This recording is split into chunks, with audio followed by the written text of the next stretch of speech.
Assalamualaikum warahmatullahi wabarakatuh. Halo Sobat, hari ini kita akan ngobrol santai dengan tema salah satu program penting nih di bidang pertanahan, yaitu PTSL, pendaftaran tanah sistematis lengkap. Dan di sini saya akan ditemani oleh beberapa teman saya yang akan menjelaskan nantinya. Langsung aja yuk kita mulai. Untuk tahapan kegiatannya kira-kira bagaimana ini Bang Endah?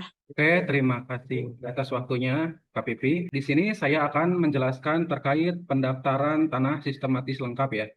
Untuk tahapannya, di sini saya udah ngerangkum ada 7 tahapan.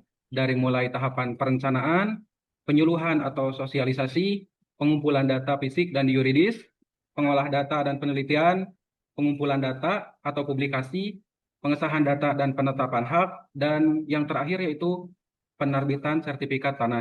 Mungkin hanya itu, Kak Pipi. Terima kasih atas waktunya. Terima kasih Bang Enda, menarik sekali ya.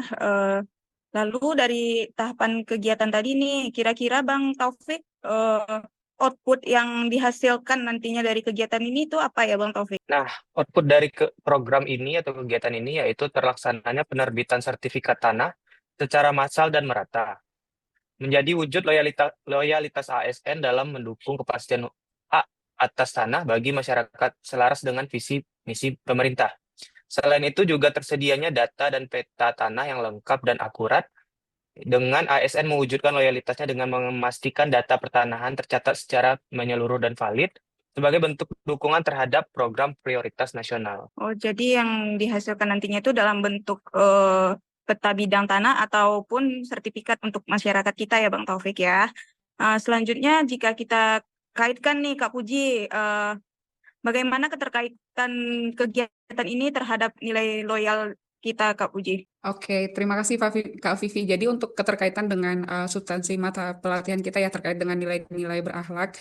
Jadi untuk pelaksanaan PTSL sendiri sebenarnya ada beberapa nilai yang terkandung. Yang pertama itu di berorientasi pelayanan, di mana pada PTSL kan kita akan melakukan sosialisasi ke masyarakat untuk menjelaskan terkait program ini dan juga memberikan pelayanan yang cepat, ramah dan tidak memberatkan masyarakat. Yang kedua itu dari akuntabel, kita pastinya akan mencatat data kepemilikan tanah dengan teliti dan benar, serta menyimpan juga dokumen dengan baik dan transparan.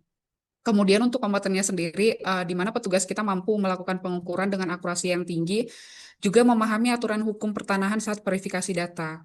Kemudian untuk harmonisnya sendiri, di sini kan kita bekerja sama dengan perangkat desa, RT RW, dan juga tokoh masyarakat, serta membangun komunikasi juga dengan masyarakat, apalagi pada saat adanya konflik penetapan batas. Nah, yang terakhir itu untuk loyal, itu di sini kan kita menjalankan tugas meskipun di daerah terpencil karena untuk pelaksanaan PTSL itu kan banyak di daerah-daerah yang terpencil di mana medannya sulit dan juga kita terbatas untuk waktunya. Seperti itu Kak Vivi. Wah, lengkap sekali ya Kak Puji. Terima kasih ya Kak Puji.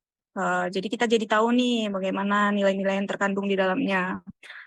Selanjutnya Bang Fatur, bagaimana dari penjelasan Kak Puji tadi tuh, bagaimana tuh kontribusinya kegiatan ini terhadap visi misi ATR BPN sendiri Bang? Terima kasih Kak Pipi. Kalau menurutku untuk kontribusi kegiatan PTSL sendiri untuk visi misi Kementerian ATR BPN, pertama kita harus lihat visinya dulu ya. Visinya itu ya terwujudnya tanah dan ruang untuk sebesar-besarnya kemakmuran rakyat, berkeadilan dan berkelanjutan. Kontribusinya yang pertama adalah menjamin kepastian hukum hak atas tanah bagi masyarakat melalui sertifikasi. Yang kedua, mendorong pemanfaatan tanah secara berkeadilan dan berkelanjutan. Yang ketiga, meningkatkan akses ekonomi masyarakat melalui legalitas tanah.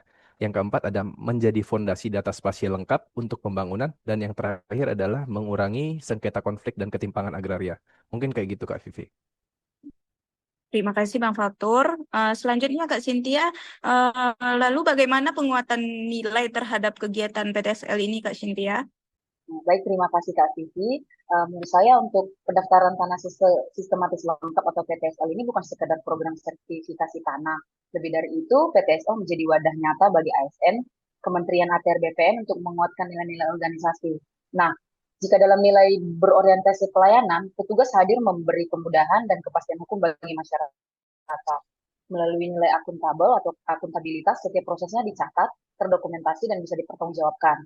Dengan kompetensi, ASN menguasai regulasi, pengukuran, hingga pemanfaatan teknologi pertanahan. Harmonisasi pun dibangun melalui kerjasama dengan pemerintah desa, tokoh adat, dan masyarakat. Nah, nilai loyalitasnya aparatur BPN menunjukkan loyalitas dengan teguh melaksanakan program strategis nasional ini, meski menghadapi tantangan di lapangan, mereka tetap mengutamakan kepentingan masyarakat dan negara. Jadi inilah wujud nyata ASN berakhlak dalam PTSL, yaitu mengabdi, melayani, dan menghadirkan kepastian hukum tanah demi masyarakat dan bangsa Indonesia. Terima kasih Kak Vivi. Baik, Kak Cynthia, terima kasih atas pemaparannya, dan untuk teman-teman semua, terima kasih. Jadi dari hasil diskusi kita kali ini, siang ini juga dapat disimpulkan ya, PTSL ini bukan hanya soal administrasi saja, tetapi juga bentuk nyata pengabdian kita sebagai ASN dalam melayani masyarakat dengan sepenuh hati. Sekaligus juga lebih menonjolkan sikap loyalitas kita ya Kak ya, kepada bangsa dan negara ini.